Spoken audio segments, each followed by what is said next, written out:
పితా పుత్ర పవిత్రాత్మ నామమున ఆమేన్.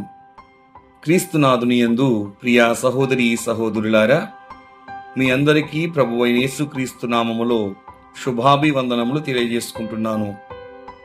పెంతెకోస్తు పండుగ వాక్య పరిచర్యకు మిమ్మందరినీ ఆహ్వానిస్తూ పెంతెకోస్తు పండుగ శుభాకాంక్షలు మీ అందరికీ తెలియజేస్తున్నాను. క్రైస్తవ సమాజంలో అత్యంత ప్రాముఖ్యమైన ఆధ్యాత్మికమైన పండుగలలో పెంతెకోస్తు పండుగ ఒకటి. ఈ పెంతెకోస్తు పండుగను సంఘము యొక్క పుట్టినరోజు అని కూడా పిలుస్తారు. సులువుగా చెప్పాలంటే ఈస్టర్ మనకు రక్షణను ఇస్తే, పెంతెకోస్తు ఆ రక్షణను లోకానికి ప్రకటించే శక్తిని ఇస్తుంది. అందుకే ఈ పండుగను రక్షణకు లభించిన శక్తి అని కూడా మనం అనుకోవచ్చు. ఈ పెంతెకోస్తు పదం యొక్క అర్థం గ్రీకు భాషలోని పెంతెకోస్తే నుండి వచ్చింది. దీని అర్థం 50వ రోజు అని. యేసుక్రీస్తు పునరుత్థానమైన 50వ రోజున, అలాగే ఆయన పరలోక ఆరోహణమైన 10వ రోజును ఈ పండుగగా జరుపుకుంటారు. చాలామంది పెంతెకోస్తు అంటే కేవలం కొత్త నిబంధనకు సంబంధించినది అని అనుకుంటారు. కానీ దీని మూలాలు పాత నిబంధనలోనే ఉన్నాయి. దేవుడు మోషే ద్వారా ఇజ్రాయేలీయులకు నియమించిన 7 ముఖ్యమైన పండుగలలో ఇది ఒకటి. పాత నిబంధనలో దీనిని షావూత్ అని పిలుస్తారు. బైబిల్లో దీనికి భిన్నమైన పేర్లు కూడా ఉన్నాయి. వారాల పండుగ, ఫీస్ట్ ఆఫ్ వీక్స్. పాస్కా పండుగ తర్వాత 7 వారాలు 49 రోజులు లెక్కించి 50వ రోజున ఈ పెంతెకోస్తు పండుగను జరుపుకుంటారు. కాబట్టి దీనికి వారాల పండుగ అనే పేరు వచ్చింది. ఆ తర్వాత ప్రథమ ఫలాల పండుగ అంటారు, ఫీస్ట్ ఆఫ్ ఫస్ట్ ఫ్రూట్స్. ఆ సంవత్సరపు మొదటి కోత ఫలాలను దేవునికి కృతజ్ఞతగా అర్పించే రోజు కాబట్టి ప్రథమ ఫలాల పండుగ అంటారు. కోత పండుగ, ఫీస్ట్ ఆఫ్ హార్వెస్ట్. భూమిలో విత్తిన పంట చేతికి వచ్చే సమయంలో కృతజ్ఞతగా జరుపుకునే పండుగ కాబట్టి దీనిని కోత పండుగ అని కూడా అంటారు. ఈ పండుగను ఏ విధంగా లెక్కించేవారు అంటే, లేవియా కాండము 23వ అధ్యాయము 15-16 వచనాలను ఒకసారి చదువుకుందాం. విశ్రాంతి దినమున తరువాతి నాడు వెన్నులు అర్పింతురు కదా, ఆ వెన్నులు అల్లాడింపు అర్పణగా సమర్పించిన రోజు నుండి 7 వారములు లెక్కపెట్టుడు. అటులా 7 విశ్రాంతి దినములు గడిచిన పిదప 50వ నాడు ప్రభువునకు నూతన ధాన్య బలిని అర్పింపుడు. ఈ పరిశుద్ధ గ్రంథ పఠనాల ప్రకారం పాస్కా పండుగ శనివారపు విశ్రాంతి దినం ముగిసిన మరుసటి రోజు నుండి లెక్కించడం ప్రారంభించాలి. హీబ్రూ భాషలో దీనిని ఒమెర్ లెక్కింపు అంటారు, కౌంటింగ్ ఆఫ్ ద ఒమెర్. ఇప్పుడు మనం పరిశుద్ధ గ్రంథ పఠనంలో ఒమెర్ లెక్కింపు గురించి తెలుసుకుందాం. ఇప్పుడు మనం చదువుకున్న వచనములలోని లేవియా కాండము 23వ అధ్యాయము 15-16 వచనాలలో విశ్రాంతి దినమున తర్వాతి నాడు వెన్నులు అర్పింతురు కదా, ఆ వెన్నులు అల్లాడింపు అర్పణగా సమర్పించిన రోజు నుండి 7 వారములు లెక్కపెట్టుడు. అటుల 7 విశ్రాంతి దినములు గడిచిన పిదప 50వ నాడు ప్రభువునకు నూతన ధాన్య బలిని అర్పింపుడు అని లేవియా కాండంలో మనం చదువుతూ ఉన్నాం. ఈ ఒమెర్ లెక్కింపు గురించి ద్వితీయోపదేశ కాండము 16వ అధ్యాయము 9వ వచనంలో కూడా మనం చదువుకోవచ్చు. ఒకసారి నేను చదువుతున్నాను. ద్వితీయోపదేశ కాండము 16వ అధ్యాయము 9వ వచనము. కోతకారు నుండి మొదలుపెట్టి 7 వారముల కాలమును లెక్కింపుడు. ప్రియ సహోదరి సహోదరులారా, అసలు ఒమెర్ అంటే అర్థం ఏంటి? దానికి భాషాపరమైనటువంటి అర్థం, ఒమెర్ అనేది ఒక హీబ్రూ పదం. బైబిల్ కాలంలో దీనికి 2 అర్థాలు ఉన్నాయి. ఒకటి, పొలంలో కోసిన కోతను కట్టలుగా కడితే వచ్చే పన. 2, అప్పట్లో ధాన్యాలను కొలిచే ఒక కొల పాత్ర. అంటే ఒమెర్ అంటే పంటను పొలంలో కోసినటువంటి కోతను కట్టలుగా కడితే వచ్చే పనను ఒమెర్ అంటారు. రెండవది ధాన్యాలను కొలిచేటువంటి పాత్రను ఒమెర్ అంటారు. పాస్కా పండుగ ముగిసిన మరుసటి రోజున అనగా కోతకాలం ప్రారంభంలో ఇశ్రాయేలీలు తమ మొదటి పంట నుండి ఒక ఒమెర్ అంటే ఒక పన లేదా ధాన్యపు కొలత తీసుకుని వచ్చి యాజకునికి ఇవ్వాలి. యాజకుడు దానిని దేవుని సన్నిధిలో అల్లాడించాలి. మనం పరిశుద్ధ గ్రంథంలో చదువుకున్నటువంటి వచనాల ప్రకారం ఆ మొదట ఒమెర్ అర్పించిన రోజు నుండి ప్రతిరోజు రాత్రిపూట యూదులు ప్రత్యేక ప్రార్థన చేసి ఈ రోజుకు ఒమెర్ లెక్కింపులో ఎన్నో రోజు అని లెక్కిస్తూ ప్రతిరోజు ప్రకటిస్తారు. ఇలా 7 వారాలు అనగా 49 రోజులు పూర్తి చేస్తారు.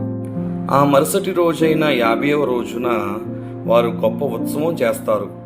అదే పాత నిబంధనలో వారాల పండుగ షావుత్, కొత్త నిబంధనలో దానికి నెరవేర్పే పెంతెకోస్తు.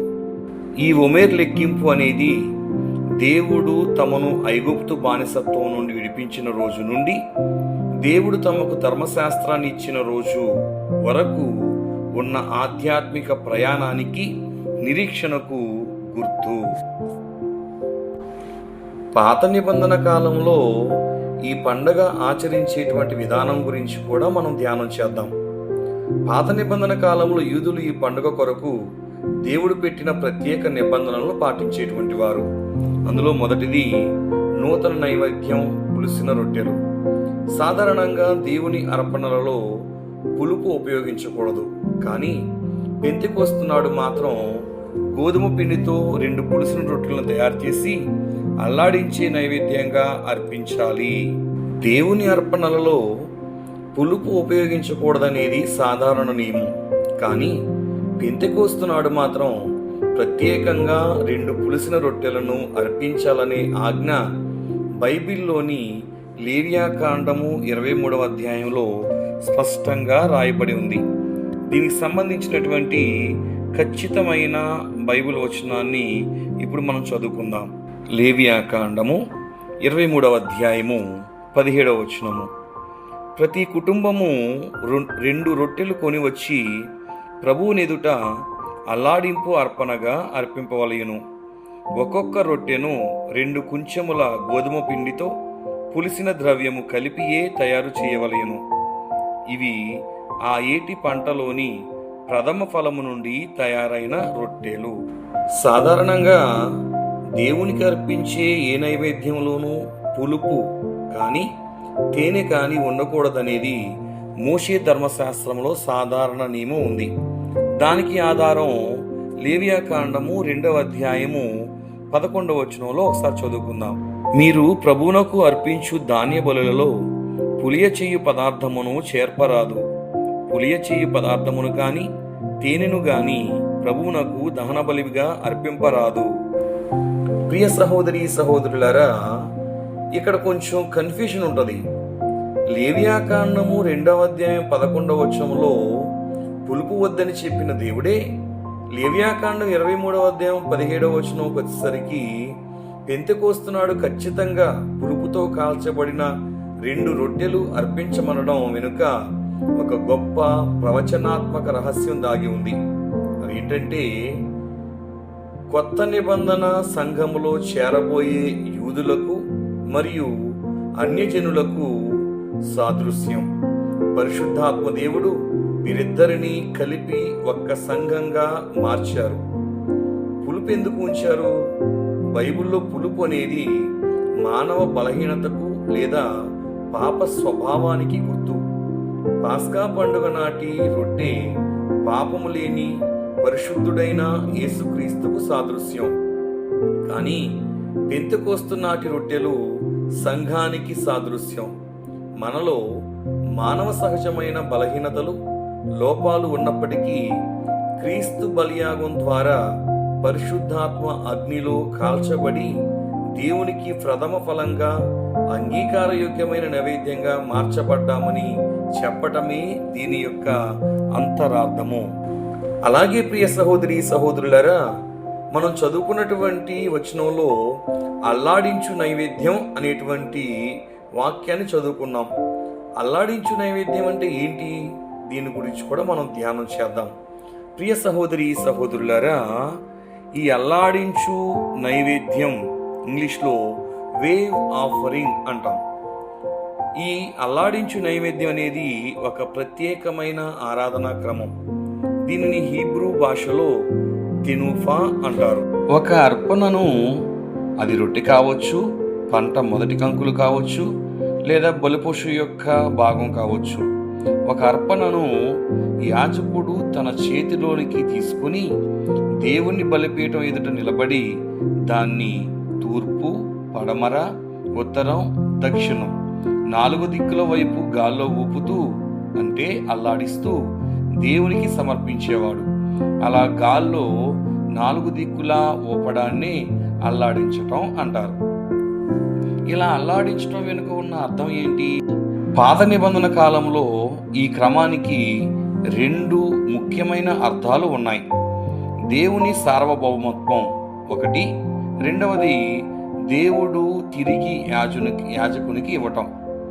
భూమి, ఆకాశం, 4 దిక్కులు, లోకములో ఉన్న సమస్తం యెహోవా దేవునివే అని ప్రకటించటం. ఇదే దేవుని యొక్క సార్వభౌమత్వం. రెండవది, దేవుడు తిరిగి యాజకునికి ఇవ్వడం. యాజకుడు ఆ అర్పణను దేవుని వైపు ఊపినప్పుడు అది దేవుని సొత్తు అవుతుంది. దేవుడు దానిని తిరిగి యాజకుని వైపు ఊపినట్టుగా భావించి దాన్ని యాజకుని కుటుంబ ఆహారం కొరకు దేవుడు బహుమతిగా ఇచ్చేవాడు. పెంతెకోస్తుకు అల్లాడించు నైవేద్యానికి ఉన్నటువంటి లింక్ ఏంటి? లేవియాకాండం 23వ అధ్యాయం 11 మరియు 17 వచనాల ప్రకారం కోతకాలంలో మొదటి పంట కంకులను, అలాగే పెంతెకోస్తు నాటి ఆ 2 పులిసిన రొట్టెలను యాజకుడు అల్లాడించు నైవేద్యంగానే దేవుని సన్నిధిలో ఊపాలి. అత్యంత లోతైన ఆధ్యాత్మిక మర్మం, ద ప్రొఫెటిక్ సీక్రెట్ ఏంటో మనం తెలుసుకుందాం. యాజకుడు అల్లాడించు నైవేద్యాన్ని సమర్పించేటప్పుడు చేసే ఆ భౌతిక కదలికల వెనుక కొత్త నిబంధనకు సంబంధించిన ఒక అద్భుతమైన ప్రవచనం దాగి ఉంది. ఏంటిది అనంటే సిలువ ఆకారం, the sign of the cross. యాజకుడు ఆ అర్పణను ముందు వెనుకలకు, అనగా తూర్పు, పడమర, పైకి, క్రిందకి, అనగా ఉత్తర, దక్షిణాలు ఊపుతున్నప్పుడు గాల్లో తెలియకుండానే సిలువ ఆకారం ఏర్పడుతుంది. అంటే పాత నిబంధన అర్పణలన్నీ క్రీస్తు సిలువ యాగం ద్వారానే దేవునికి అంగీకారమవుతాయని అది ముందే సూచించింది. అలాగునే నలుదిక్కుల సువార్తను కూడా పెంతెకోస్తు నాడు అల్లాడించిన రొట్టెలు సంఘానికి గుర్తుని చెప్పుకున్నాం. యాజకుడు రొట్టెలను 4 దిక్కుల వైపు ఊపడం దేవునికి సాదృశ్యం. అంటే పెంతెకోస్తు నాడు జన్మించిన క్రైస్తవ సంఘం పరిశుద్ధాత్మ శక్తి ద్వారా భూమి యొక్క 4 దిక్కులకు, అంటే లోకమంతటికి విస్తరించి సువార్తను ప్రకటిస్తుందని చెప్పడానికి అది ఒక ప్రవచనాత్మకమైన సూచన. కథోలిక సాంప్రదాయంలో నేటికి గురువులు దివ్యబలి పూజ అర్పించేటప్పుడు రొట్టె రసములపై చేతులు ఉంచి సిలువ గుర్తు వేయడం, వాటిని పైకి ఎత్తి దేవునికి సమర్పించడం వెనుక గల మూలాలు ఈ పాత నిబంధన అల్లాడించు నైవేద్యంలోనే దాగి ఉన్నాయి. ఇంకా ఈ పాత నిబంధన కాలంలో పండగ ఆచరించేటువంటి విధానాలలో ఇంకొక విధానం బలులు అర్పించటం. ఈ రొట్టెలతో పాటు 7 గొర్రె పిల్లలను, 1 ఎద్దును, 2 పొట్టేళ్లను దహన బలిగాను, 1 మేకపోతును పాప పరిహారార్థ బలిగాను అర్పించేవారు. అలాగే పరిశుద్ధ సంఘ కూటం, ఆ రోజున దాసదాసీలు, లేవీయులు, పరదేశులు, విధవరాళ్లతో కలిసి అందరూ ఒక చోట కూడి సంతోషించాలి. ఎలాంటి జీవనోపాధి పనులు చేయకూడదు. ప్రియ సహోదరి సహోదరులారా, ఈ యొక్క పెంతెకోస్తు పండుగ వెనుక పేదల కొరకు దేవుని యొక్క కనికరం కూడా దాగి ఉంది. అదే కోత నియమం. ఈ పండుగ చట్టంలో దేవుడు ఒక అద్భుతమైన మానవీయ నియమాన్ని పెట్టారు. మీరు పొలమున పండిన పంట కొయ్యినప్పుడు గట్టు వరకు కోయకూడదు. తప్పిపోయిన వెన్నులను కోయుటకు మరులా వెనుకకు పోవలదు. పేదల కొరకు, పరదేశుల కొరకు ఆ పరిగలను వదిలివేయుడు. నేను మీ దేవుడైన ప్రభుడను అని లేవియాకాండం 23వ అధ్యాయం 22వ వచనంలో మనం చదువుతూ ఉన్నాం. ఈ నియమం వల్లే మోయాబు దేశస్థురాలైన రూతు, బోయాజు పొలంలో పరిగి ఏరుకొని క్రీస్తు వంశావళిలోనికి రావడానికి మార్గం సుగమమైంది. విశేషం ఏంటంటే రూతు బోయాజును కలుసుకున్నది కూడా ఈ పెంతెకోస్తు సమయంలోనే. ఇప్పుడు మనం కొత్త నిబంధనలో పెంతెకోస్తు పండుగ గురించి ధ్యానం చేద్దాం. కొత్త నిబంధనలో పెంతెకోస్తు అనేది ఒక ఆధ్యాత్మిక నెరవేర్పు. కొత్త నిబంధనలో ఈ పండుగ ఒక సరికొత్త ఆధ్యాత్మిక రూపాన్ని సంతరించుకుంది. అపోస్తలుల కార్యములు 2వ అధ్యాయం ప్రకారం ఈ రోజున ఒక గొప్ప అద్భుతం జరిగింది. యేసుక్రీస్తు చెప్పినట్లు శిష్యులందరూ ఒక చోట చేరి ప్రార్థిస్తున్నప్పుడు ఆకాశము నుండి బలమైన గాలి వంటి ధ్వని వచ్చి అగ్ని నాలుకల వలె రూపాలు వారిపై నిలిచాయి అని చెప్పి మనం అపోస్తల కార్యాల్లో చదువుకుంటూ ఉన్నాం. అపోస్తల కార్యములు 2వ అధ్యాయం 1వ వచనం నుండి. పెంతెకోస్తు పండుగ దినమున వచ్చినప్పుడు వారందరూ ఒక చోట కూడియుండిరి. అప్పుడు వేగముగా వీచు బలమైన గాలి వంటి ఒక ధ్వని ఆకాశము నుండి అకస్మాత్తుగా వారు కూర్చుండి ఉండిన ఇల్లంతయు నిండెను.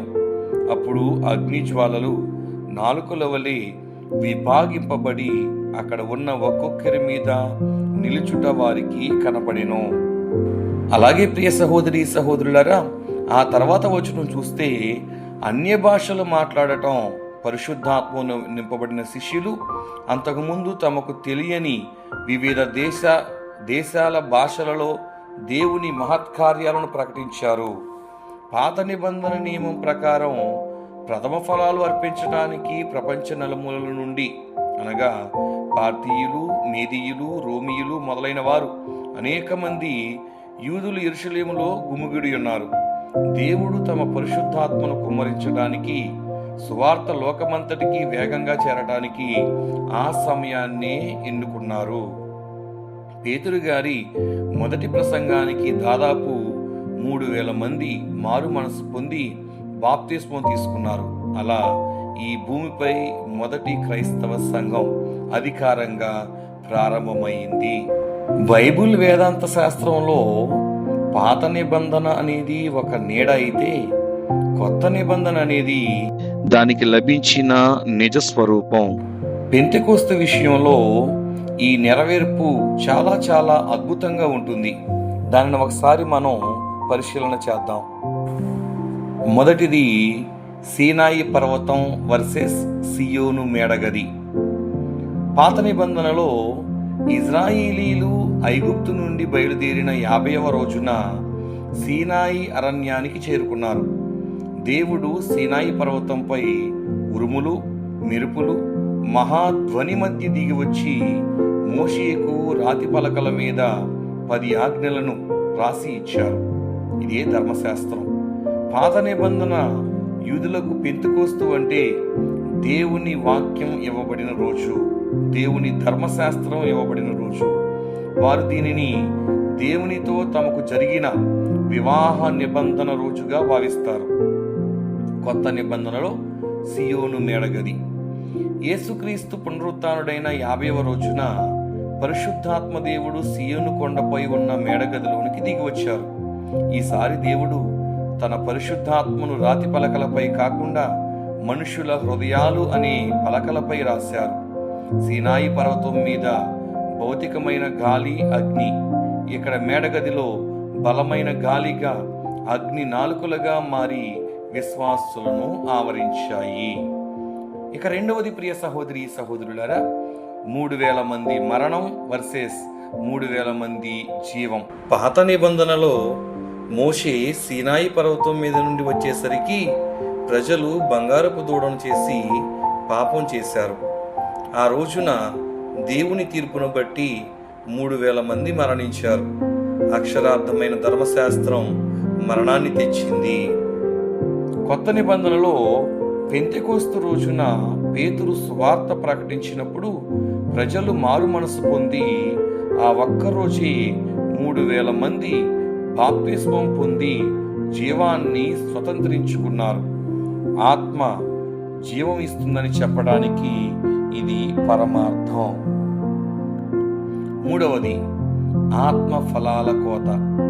పాత నిబంధనలో భూమి పంటను అర్పించినట్లే కొత్త నిబంధనలో పరిశుద్ధాత్మ ద్వారా లోకమనే పొలము నుండి 3,000 మంది ఆత్మలు అనే మొదటి ఫలాలు దేవుని రాజ్యపు కోతగా చేర్చబడ్డాయి.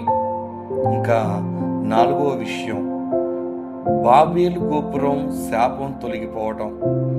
ఆదికాండంలో మనుషుల గర్వాన్ని బట్టి దేవుడు వారి భాషలను తారుమారు చేసి వారిని విడదీశారు. కానీ పెంతెకోస్తు రోజున పరిశుద్ధాత్మ దేవుడు వేరువేరు భాషల వారికి కూడా సువార్త అర్థమయ్యేలా చేసి మానవాళిని క్రీస్తు ప్రేమలో ఒకే కుటుంబంగా ఏకం చేశారు.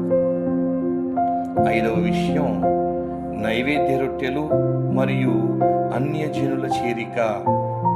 పాత నిబంధన పెంతెకోస్తు నాడు అర్పించే 2 పులిసిన రొట్టెలు కొత్త నిబంధన సంఘములోని 2 విభాగాలకు అనగా యూదులు మరియు అన్యజనులు వీరికి సాదృశ్యం.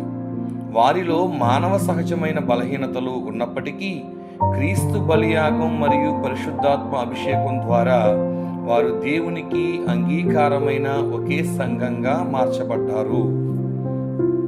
ప్రియ సహోదరి సహోదరులారా, ఈ 5 విషయాలు పాత నిబంధన యొక్క ఛాయ, అంటే పాత నిబంధన నీడ అయితే కొత్త నిబంధన అనేది దానికి లభించిన నిజస్వరూపం అనేటువంటి విషయాన్ని తెలియజేస్తూ ఉన్నాయి. ప్రియ సహోదరి సహోదరులారా, ఇప్పుడు కథోలిక సంఘం మరియు పెంతెకోస్తు పండుగకు ఉన్నటువంటి సందర్భాన్ని గురించి ధ్యానం చేద్దాం.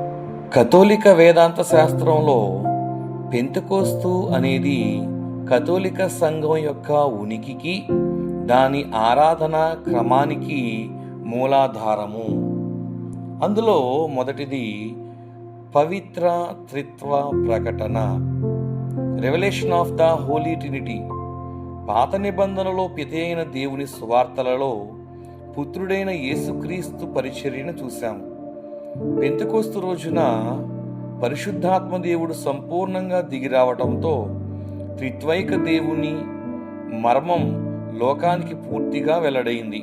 అందుకే కథోలిక క్యాలెండర్లలో పెంతెకోస్తు తర్వాతి ఆదివారాన్ని త్రిత్వ పండుగ, ట్రినిటీ సండేగా జరుపుకుంటారు. రెండవది స్థిరీకరణ సంస్కారం, సాక్రమెంట్ ఆఫ్ కన్ఫర్మేషన్.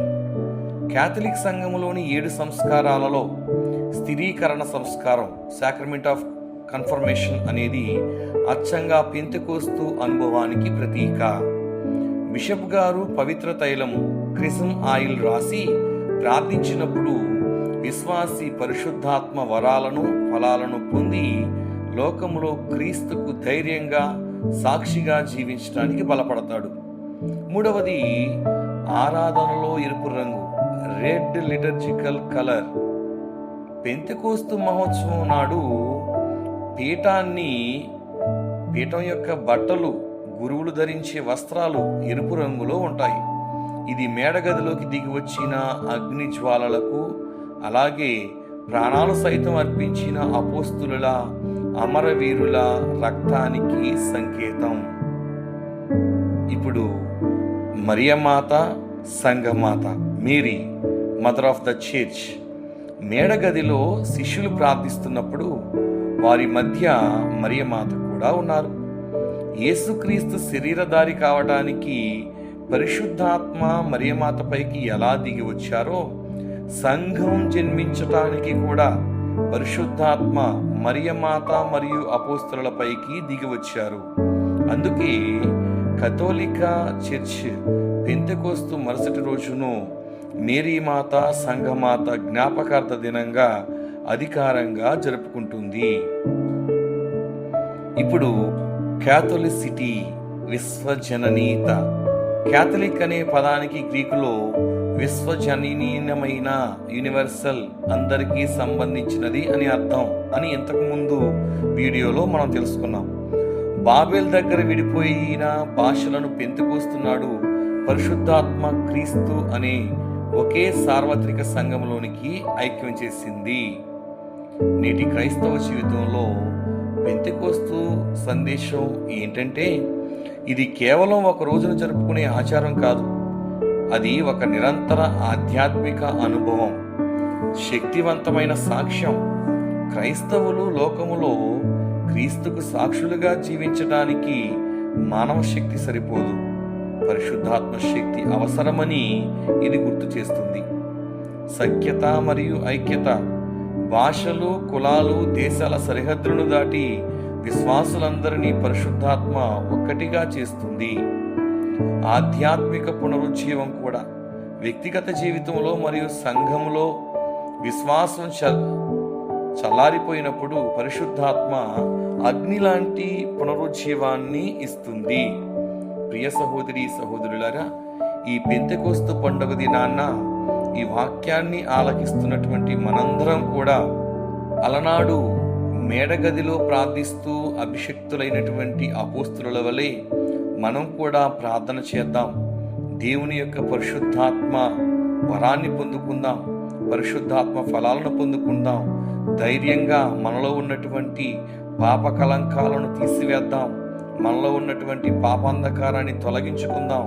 ఆ పరిశుద్ధాత్మ దేవుని యొక్క వెలుగును, ఆ పరిశుద్ధాత్మ దేవుని యొక్క ఫలాలను మనలో, మన సంఘాలలో, మన కుటుంబాలలో నింపుకొని మనం జ్ఞానస్నానం ద్వారా పొందుకున్నటువంటి అభిషేకాన్ని, జ్ఞానస్నానం ద్వారా మనం పొందుకున్నటువంటి క్రీస్తు యొక్క సాదృశ్యాన్ని మరలా మనం పునరుద్ధరించుకుంటూ క్రీస్తును బలంగా ప్రకటించేటువంటి ఒక క్రీస్తు సైన్యంగా మారుదాం. ప్రభు మనందరినీ దీవించునుగాక. ఆమేన్. ప్రార్థించుకుందాం.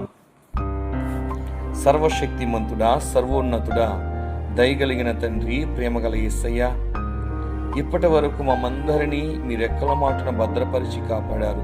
గడవబోయే కాలమంతయు కూడా కాచి కాపాడండి. యేసయ్య, మేము ఈరోజు ఇప్పటి వరకు విన్నటువంటి వాక్యాన్ని బట్టి మీకు స్తోత్రాలు ప్రభువా.